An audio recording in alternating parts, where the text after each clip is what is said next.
Greetings, YouTube. Another week of hot takes. Remember to leave yours in the comments if you want yours to be screenshotted and featured in the next week's episode. As long as it's not a ginormous paragraph where you hit the read more, it's good to go. So let's begin this week live on twitch.tv/KarQ. Everybody spamming their favorite emotes. Hot take: Suzu is an unusually strong ability relative to its competitors like Immortality Field. Immortality Field has a 25-second cooldown. Suzu has a 15-second cooldown. Immortality only keeps players from falling below 20%. Suzu makes them invincible, intangible, heals 80 HP, cleanses debuffs, additional 30 HP, etc., etc. Suzu almost needs to be split into two abilities if it's going to be balanced properly. I wouldn't actually say it's that much of a hot take. It is a very short cooldown relative to the power level. Immortality Field has... You're listing all the things that, you know, that are advantages for Suzu, but Immortality also has, you know, you only listed the 20% HP thing, but it is AoE. You can put it around a corner. It can be up for like 4 extra seconds. And there's other use cases for it that you didn't mention. I would say they're actually similar in power level, but for different reasons. You can offensively use it for like a bastion around the corner. So it's a proactive ability as well. I would say their cooldowns are misaligned though. I don't think people would like Immortality to be down from 25 to like 20 seconds or 15 seconds. That's too strong. So I agree. I do think Suzu's a loaded ability. You can almost push it up to 20 seconds or even near 25 seconds, honestly. And I'd still be okay with it because like it'll stop people from like just like TPing and Suzuing right away. At the high levels, you still have to like save it for like important moments like Junker Queen Ultimate and things like that. So the long cooldown, not too bad. You could play around that. I'm okay with that. Not a hot take at all. I do think it's a very good ability. Next hot take. The only valid arguments for 5v5 are queue times and shootery, deathmatchy game feel. The only valid arguments for 6v6 are the unique FPS RPG-esque game feel and tank balance. Preferring either is valid. Mild take. The end part where you say preferring either is valid, that's fair. You know, your opinion is valid. You preferred 6v6, that's totally cool. You prefer 5v5, that's totally cool. Now, saying that it's only valid for those reasons, I disagree. There's other reasons why 5v5 is better, and there's also other reasons 6v6 better. Another thing I can add for 5v5 is there's less visual clutter. I just finished playing Marvel Rivals Alpha, and like, as fun as it was, there's that, I mentioned it last week, but there's that one game where we're sitting there and there's 2 Groot walls. The Loki clones the Groot. There's 6 Groot walls. Doctor Strange TPs their entire team on the point. Just a giant mess of abilities. Neither opinion is wrong. Preferring either is valid. And for me, everybody asks me what I think. I am 5v5. I enjoyed 6v6 Overwatch during its era, during its time, but I'm totally cool with 5v5 right now. There's pros and cons of both. For me, I like shifts in gameplay. So like shifting from 6v6 to 5v5 is, you know, makes it unique for me and fun. I like it when games shake things up every once in a while, or else I'm just playing the same game for too many years. So the fact that Overwatch, you know, went from 6v6 to 5v5 was a PvP refresh. Season 9, they made all the HP go up and the projectiles change. That's good. Like, I like that. I like things that really shake up the game, or else I will literally get way too bored. Hot take. Overwatch 2 is not a full game yet. Lack of PvE rip. They need to rework every other hero. They need to rework every other map, mid-new game modes, etc. I disagree. Overwatch 2 is a fully fleshed game. It's very optimized. You say lack of content. You know, obviously, like PvE went down. That was, you know, I understand that, but it is a very full-fledged live service PvP game, in my opinion. They don't need to rework every other hero. Some things need balance, but they don't need to rework every other hero. It's like just because you don't like that hero. A lot of the old maps definitely need to be reworked, and they are. They have mentioned they're going to redo and fix. They've already fixed like Junkertown, right? You have that extra building. They've redone, or even when Overwatch 1 went to Overwatch 2, they fixed the end of Junkertown as well. What else did they change? They changed Route 66 at the beginning, and they mentioned they're going to change Dorado, Numbani, Coliseo, and some other ones already. So that's something they're actively doing. And then you say the mid-new game modes. That part I agree. So you say it's not a full game because there's lack of PvE content, but I'd argue that every time they add PvE or new fun arcade modes, it is just, there's not enough interest. People always go back to the main game. They did this PvE 3-person gauntlet thing. They're taking it down because no one's playing it. They do, you know, those seasonal arcade stuff. People finish their challenges and never play it again. I'd argue their PvE, even if you say like if they went through with PvE, I don't think it has a replayability that this PvP has currently. Next hot take, the game browser is still the best game mode in Overwatch. Always is. There's more friendliness, casualness, funsies, and less toxicity. It's just sad we don't have any hardcore custom game players or creators as it used to. I mean, this is not really a hot take. This is just an opinion, a very subjective opinion. Some people love custom games. They live and die by it, and that's cool.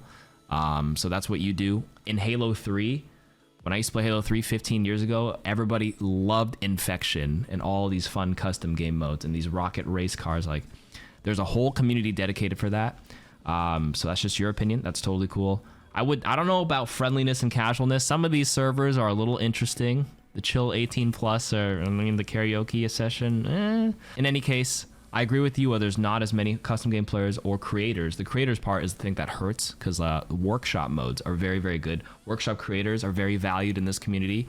Shout out to my homie Cactus Puppy, who's in this community as well, and a lot of Overwatch creators communities, who creates a lot of fun modes. And Patrick, where's Patrick? Thanks for making some of these fun things for everybody to play. But I wish the workshop had more resources. I mean, the workshoppers know what's lacking in the workshop. They're like, we need this tool, but there's just not enough resources on Overwatch to add the tools that I know the workshoppers want. So I did a workshop video on my main channel called like one workshop mode for every hero. I interviewed 2 of the workshop developers. They both left the company literally like 6 months after I did that interview with them. It was Zach and Dan. You can see their interview at the end of my one workshop video on YouTube. It's a pretty big video, but if you skip to the end, there's an interview.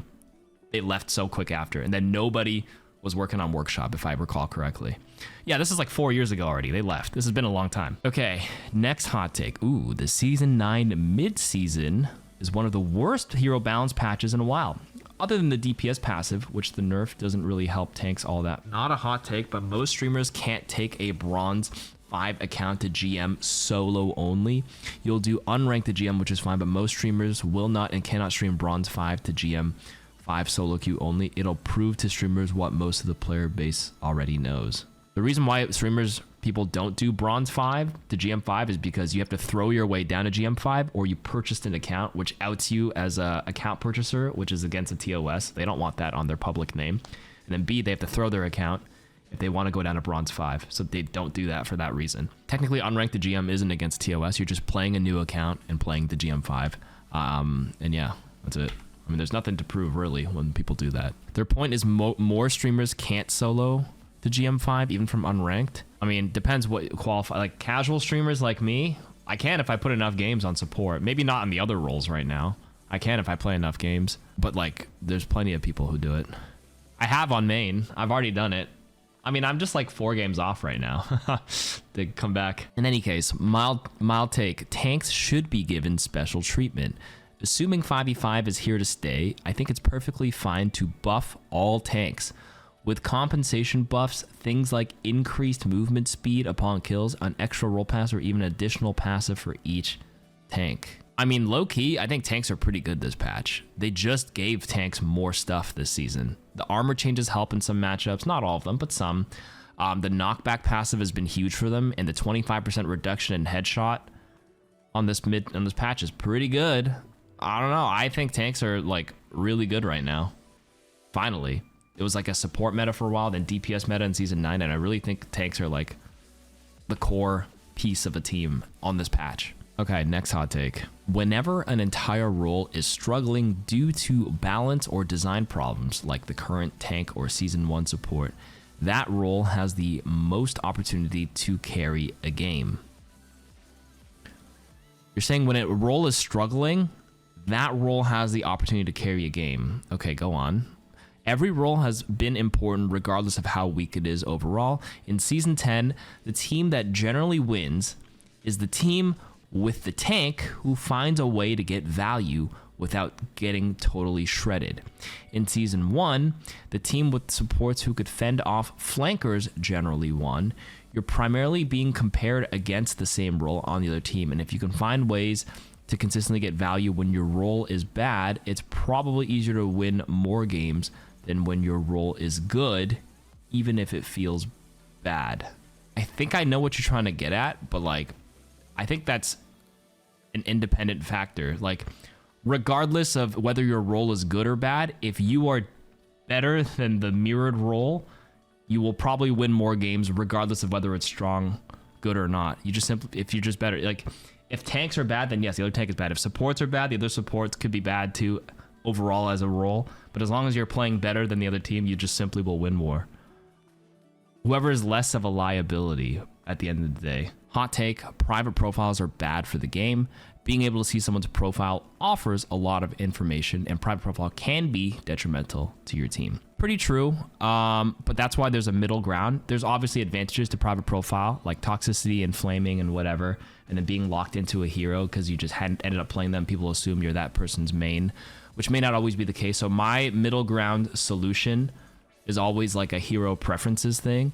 So instead of like, people like browsing and seeing your most played, you have the agency to pin 3 heroes on the role you're queuing up for that you would prefer to play. 3, which gives you enough information. Hero preferences, that's it. If I want to keep my profile private, I will declare that I will play, I'm very good at BAP, Kiri, Ana, and I'll pin that on my profile. So even if my profile is private and they hover over it, it's like, okay, this guy plays these 3 heroes.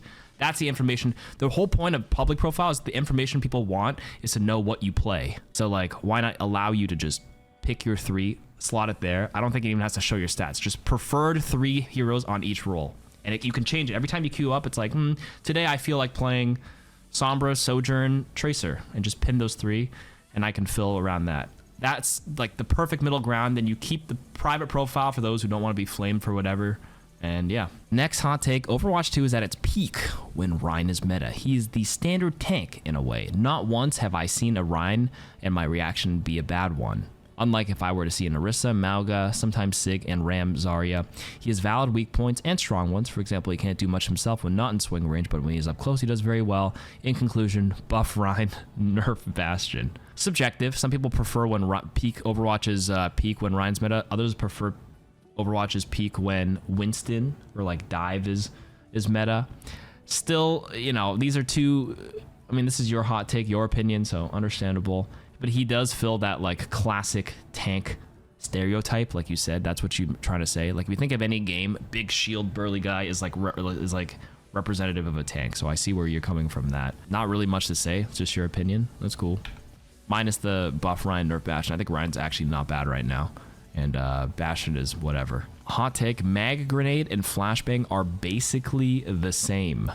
Just in comparison, weaker in some areas, stronger in others. Like how mag grenade can't shut down mobility in an AoE like flashbang could, or shut down basic attacks when being used like flashbang did. For 2 examples of what made mag nade weaker than flashbang, but 2 examples of what made mag nade stronger than flashbang. Mag nade can stick, travel farther than flashbang. I mean, they're not the same at all. Like they have similarities, but when you simplify to they say they're basically the same, that's not true at all. They do different things.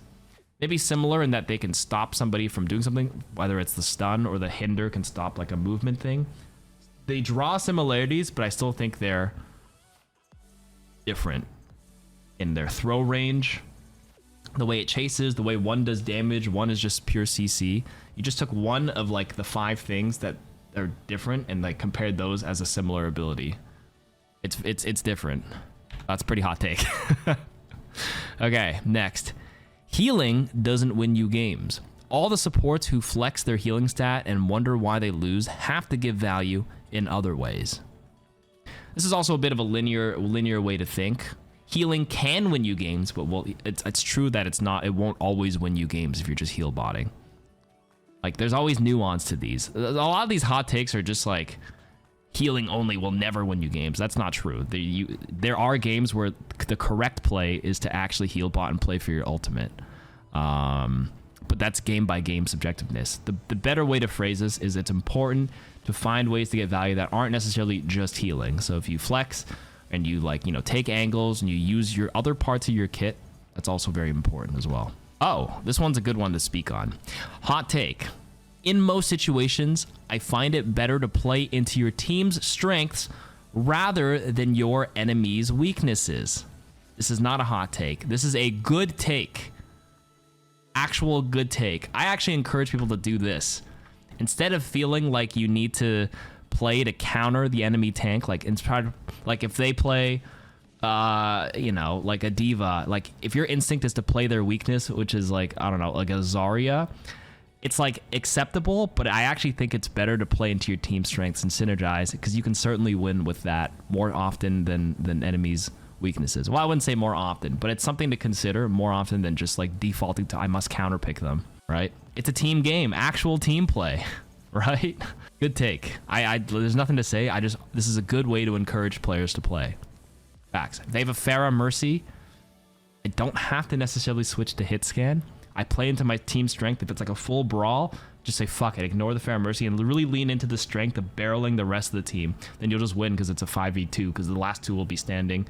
Well, it's another approach to the game that people don't consider as often. That's good. Team play in this environment, in this game. That's it for the hot takes.